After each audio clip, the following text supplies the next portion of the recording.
Hi everyone, it's absolutely freezing outside today, so I've come indoors where I can snuggle up nice and warm next to a radiator. And I'm going to be showing you something that is probably one of the cheapest and simplest bits of kit that I use when I'm doing archery. But at the same time, used well, can make a massive difference to your consistency and therefore your accuracy. So that's right, today we'll be looking at string, or more precisely, what we're going to make with the string.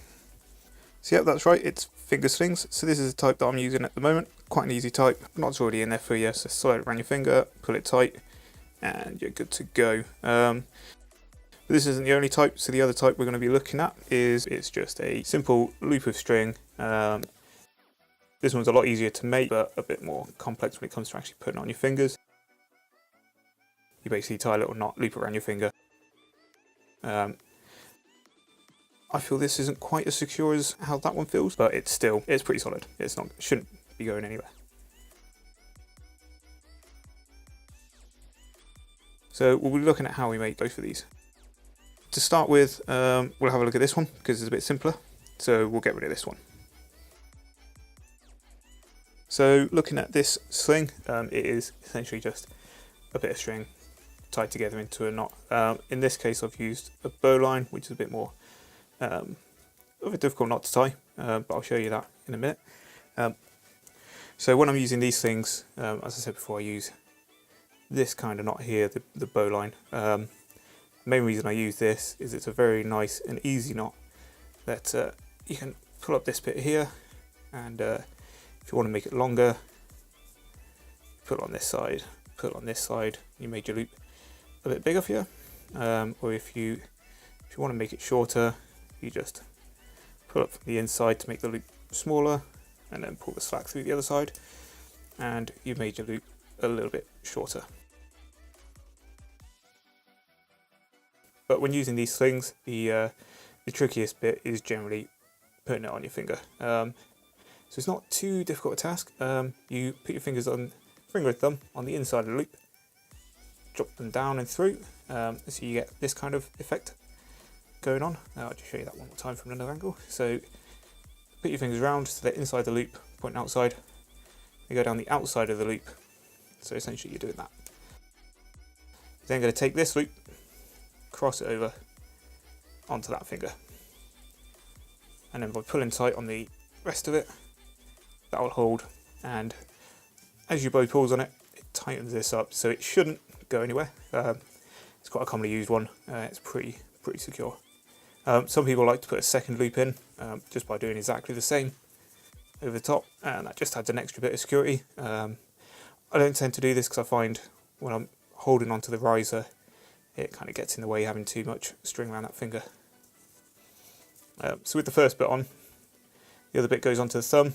This one's done a bit differently, so we're going to be using the other hand, and we're going to do it exactly the same process to create that kind of those loops, and we're going to close them over to create the loop that our thumb's going through.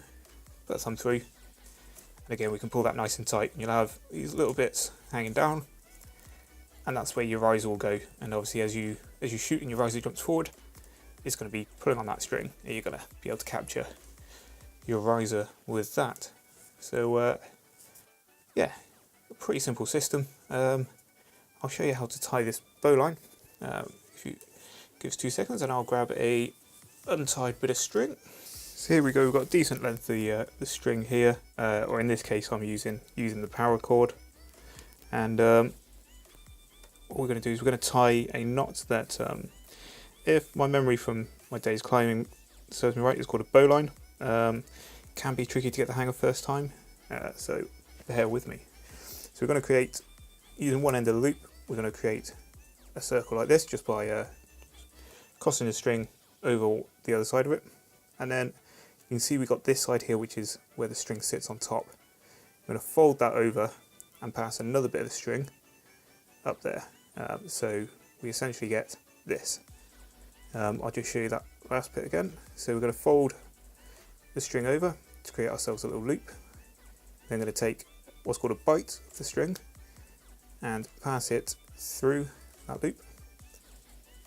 And we're just going to put a finger in there just to make sure it doesn't go anywhere. What we're going to do after that is take the other end of the string, pass it through that loop, so it's just sitting through that loop that's sticking up in the first place, and we're going to pull these two ends. And what that should do, you can see that it pulls the string through as it pulls that loop through. What this does is, once it tightens up nice, and you can just pull the two ends of the loop to tighten it up, it's a pretty solid knot. It shouldn't shift too much. It does have a habit of shifting when there's no weight on it, but if you're a rock climber, that's obviously much more of a concern than if you're an archer, where generally you're going to be using this and you can be pulling it tight when you put it on. And again, every time you shoot the bow, that's going to give a bit of a shock and put a bit tight on it. The main reason I like using this knot as opposed to just the overhand knot is that it's a lot easier to adjust the size.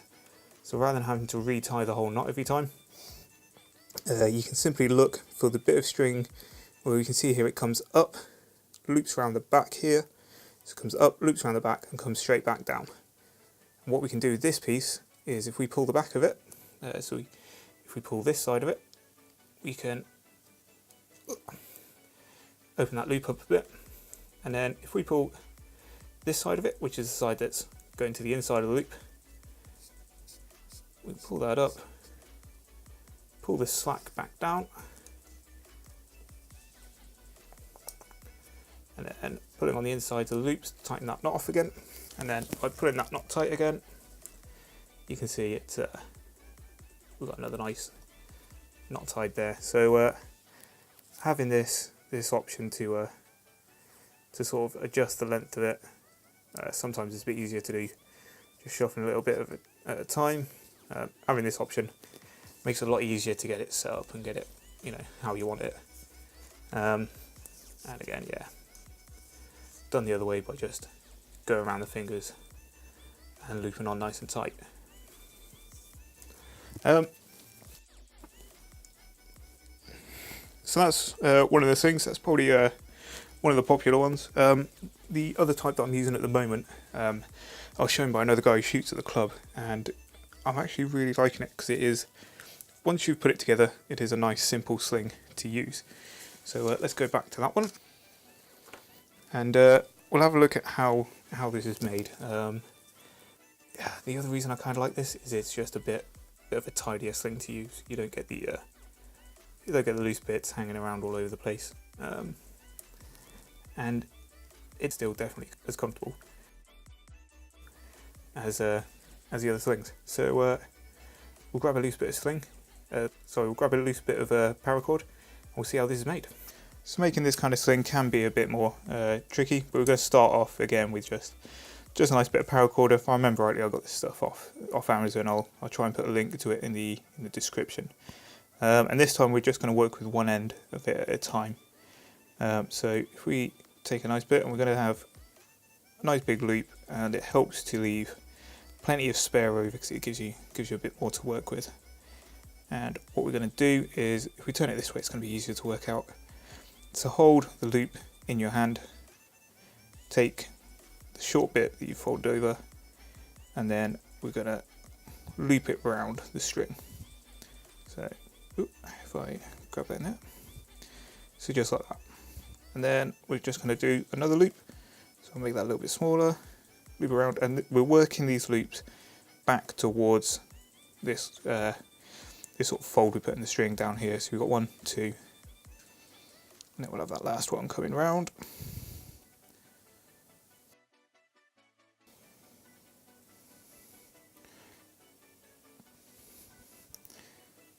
So there you can see we've got these 3 loops in the string.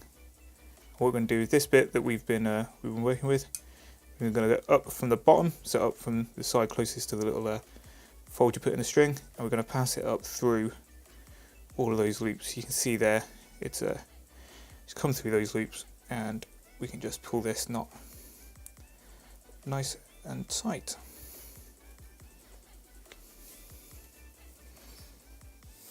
Okay, and sometimes, depending on if the loop's got a bit crossed over, it can end up looking a little untidy.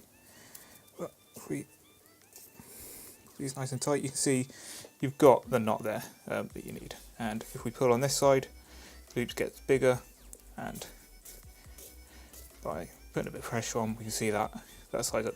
You can put another knot in this like I'd done on my other sling, just to keep this tidy if you've got a lot of spare left over on this side, but essentially that's all you need. And you know, the tidier you can get these knots, the better it's going to look, but it'll still do the same job. And then we're just going to do exactly the same with this other side, and that will give us the two ends. And so once you've tied that other end, you'll be back to a sling like this. One other thing you can see I've done with this one is I've got this extra knot in. That's purely because it was just a little bit too long for me, so throwing that knot in just uses up a bit of the string, and effectively makes it shorter, makes it fit the bow nicer. So now we'll go on, we'll have a look at using these slings and what you need to do when you're shooting with them.